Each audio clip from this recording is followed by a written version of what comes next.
सभी मित्रों को मेरा प्रणाम। पिछले वीडियो में हमने देखा था कि तप क्या होता है, स्वाध्याय क्या होता है और ईश्वर शरणागति क्या होता है। जो व्यक्ति ये तीनों चीज़ें करता है इसे क्रिया योग कहते हैं। आज हम उस क्रिया योग द्वारा क्लेशों का कैसे नाश होता है उस पे बात करेंगे, परंतु उससे पहले हम ये जानेंगे कि क्लेश कितने प्रकार के होते हैं और अविद्या क्या होती है उसके बारे में बात करेंगे। अगर आपने हमारा चैनल सब्सक्राइब नहीं किया है तो अभी कर ले। इसी प्रकार के और वीडियो आगे आने वाले हैं जो आपको इस अमूल्य ग्रंथ का ज्ञान प्रदान करेंगे, तो सब्सक्राइब करना ना भूलें। सूत्र संख्या 3। अविद्या अस्मिता राग द्वेषा अभिनिवेशः क्लेशः। अर्थात अविद्या, अस्मिता मतलब अहंकार, राग द्वेष और अभिनिवेश अर्थात जीवन के प्रति ममता, ये 5 क्लेश होते हैं। ये 5 क्लेश हैं जिनको क्षीण किए जाने से ही मन स्थिर होता है। यही क्लेश जीव मात्र को संसार के चक्र में फंसा के रखते हैं। ये महादुखदायक है। संसार में अन्य भी अनेक प्रकार के दुख है, किंतु उन सबका मूल ये 5 ही है। इसीलिए इन्हें क्रिया योग द्वारा क्षीण किया जाने से मन स्थिर होता है। ये 5 क्लेश है: अविद्या, अस्मिता, राग, द्वेष और अभिनिवेश। ये क्लेश अहंकार की उपज है। यह अविद्या जो संसार की ओर प्रवृत्त करती है उसके मूल में अहंकार ही है। अस्मिता माने कि मैं हूँ का भान ही अहंकार के कारण है। राग द्वेष भी अहंकार की उपज ही है तथा अभिनिवेश, मरने का भय भी अहंकार ही है। क्योंकि शरीर की मृत्यु कोई मृत्यु नहीं है, वह चोला है जिसे फटने के बाद बदलना पड़ता है, किंतु मरता अहंकार है। जीने की इच्छा भी अहंकार के कारण है। इसलिए मृत्यु का भय भी अहंकार पर चोट करता है कि अब सब कुछ छीना जा रहा है। इसीलिए ये सभी क्लेश अहंकार के कारण ही है। अहंकार ने अविद्या को जन्म दिया तथा अविद्या के रहने से ये चारों क्लेश जीवित हैं। आगे के सूत्र नंबर 4 में इसका वर्णन किया गया है। जिस प्रकार ज्वर आने पर शरीर का ताप बढ़ता है, सिरदर्द, बेचैनी, घबराहट, भूख न लगना, अरुचि, शरीर में दर्द आदि होता है तथा ज्वर के उतरने पर सब अपने आप ठीक हो जाता है, उसी प्रकार इन 5 क्लेश के मिटने से अन्य सभी दुख मिट जाते हैं। प्रत्येक दुख को अलग अलग मिटाना नहीं पड़ता। अन्य सभी दुख इन 5 की ही उपज है। सूत्र संख्या 4। अविद्या क्षेत्र मूत्रेश्याम प्रसुप्त तनु विच्छिन्नो दाराणाम।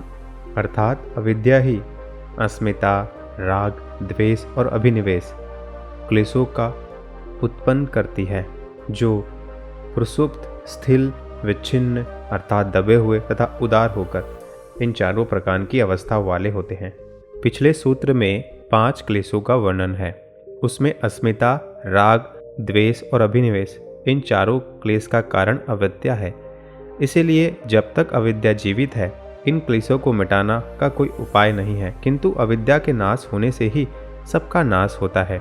अविद्या का स्वरूप साधनपाद के सूत्र 5 में बताया गया है, जो हम आगे देखेंगे। ये चारों क्लेश अविद्या के रहते सदा जीवित रहते हैं। वे प्रसुप्त, तनु यानी स्थिर, विच्छिन्न यानी दबे हुए, उदार मतलब कार्य प्रवृत्त किसी भी अवस्था में रहते हैं। आइए एक एक अवस्था को जानते हैं। सबसे पहले है प्रसुप्त अवस्था। जब साधक के चित्त में क्लेश केवल बीज मात्र रूप में होते हैं तो क्लेशों की ऐसी अवस्था को प्रसुप्त कहते हैं। अभी इन क्लेशों का अंकुरण हुआ नहीं है, लेकिन ये अनुकूल वातावरण प्राप्त होने पर कभी भी प्रकट होकर मनुष्य को बंधन और दुख में डालते हैं। जिन जिन क्लेशों के संस्कार कमजोर रूप में बीजमान को प्राप्त होते हैं, उनके लिए अनुकूल वातावरण प्राप्त होने पर भी वे धीरे धीरे अपना प्रभाव दिखाते हैं। ये वैसा है जैसे कोई मिट्टी पे एक पेड़ का, एक पौधे का बीज पड़ा है। अब उस पौधे को उगने के लिए हवा, पानी और ज़मीन में जो पोषण है वो चाहिए।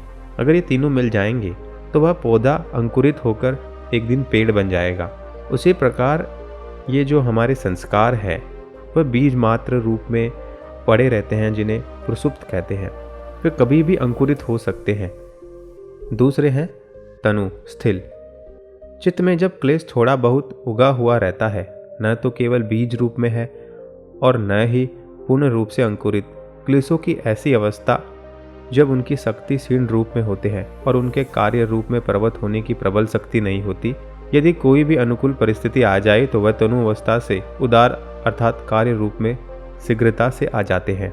उदाहरण के रूप में अगर कोई व्यक्ति को गुस्सा नहीं आता और जब भी आने लगता है तो वह अपने गुस्से को दबा लेता है, तो उसे तनु या स्थिर अवस्था में कहते हैं, क्योंकि यहाँ पे उस संस्कार की शक्ति प्रबल नहीं है।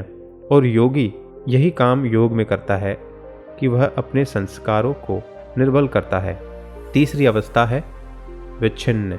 जब कोई क्लेश अधिक सक्रिय हो जाता है तो वह दूसरे अपने आप दब जाते हैं, जैसे द्वेष बढ़ जाने पर राग दब जाता है। उदाहरण के रूप में अगर हम बहुत खुश हैं और अचानक कोई ऐसा व्यक्ति आ जाए जिससे हम घृणा करते हैं, तो हमारी जो खुशी है वह द्वेष में बदल जाएगी और खुशी दब जाएगी, तो उसे विच्छिन्न कहते हैं, एक का आने पर दूसरे का दब जाना। और चौथी अवस्था है उदार। इसमें क्लेश अपना कार्य पूर्णतया करते हैं, वह संपूर्ण सक्रिय होते हैं। आपने देखा होगा कि कई व्यक्ति बहुत गुस्से वाले होते हैं, कई व्यक्ति बहुत दयालु होते हैं, कई व्यक्ति बहुत चिड़चिड़े होते हैं, कई व्यक्ति बहुत दुखी होते हैं। आखिरकार उनमें ऐसे संस्कार होते हैं जो पूर्णतः अपना काम करते हैं, बार बार आते हैं। ये संस्कार पेड़ या पौधे के रूप में उस व्यक्ति में होते हैं, इसलिए उनका स्वभाव दुखी, क्रोधिला या फिर चिड़चिड़ा वाला होता है। अविद्या के रहने से चारों क्लेश इन चारों अवस्थाओं में किसी भी जीव में जीवित रहते हैं, इसलिए इनके नाश का उपाय अविद्या के नाश से ही होता है। बालक में ये क्लेश सुषुप्त अवस्था में रहते हैं। जब व्यक्ति बड़ा होता है, साधक बन जाता है, तो वह तनु सूक्ष्म अवस्था में रहते हैं। राग के समय द्वेष विच्छिन्न हो जाता है तथा द्वेष के समय राग विच्छिन्न हो जाता है। एक के दबने से दूसरा न दबे उसे उदार कहते हैं। सूत्र संख्या 5। अनित्या शुचि दुखनात्मसु नित्य शुचि सुखात्म ख्यातिर अविद्या। अर्थात अनित्य अपवित्र दुख और अनात्मा में नित्य पवित्र सुख और आत्मभाव की अनुभूति अविद्या है। अनित्य पदार्थों में नित्यता को देखना, अशुद्ध पदार्थों में शुद्धता देखना, दुख को सुख समझना और जड़ पदार्थ को चेतन मानना, यही अविद्या का प्रमुख लक्षण है। सबसे पहले है अनित्य में नित्य। प्रकृति के जड़ पदार्थों में निर्मित इस मानव शरीर को नित्य समझना गहरी अविद्या कहलाती है। यह शरीर सदा रहेगा, इस प्रकार की बुद्धि रखने वाला व्यक्ति घोर अविद्या में ही जीता है। दूसरा है अशुद्ध पदार्थों में शुद्धता देखना। शरीर की सुंदरता, यौवन आदि को देखकर इसे शुद्ध और सुगंधित समझना अविद्या है।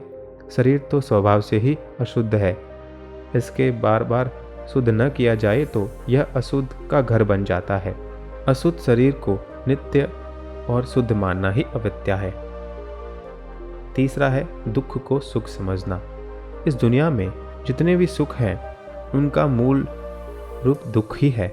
जैसे किसी चीज़ में हमें सुख मिलता है और वह चीज़ जब नहीं मिलती तो हमें दुख होता है, और जब मिल जाती है तो उसके खोने का डर लगता है, तो वह भी इस प्रकार का दुख है। इसलिए सुख में भी दुख छुपा रहता है परंतु दिखाई नहीं देता। इस दुख को सुख समझना अविद्या है। अनात्मा में आत्मा। अविद्या के चौथे रूप में अनात्मा में आत्मा का दर्शन करना अविद्या है। जड़ पदार्थों में आत्मभाव रखना अविद्या है। मन बुद्धि शरीर को ही आत्मा मान लेना अविद्या है। दोस्तों, आज के वीडियो में इतना ही।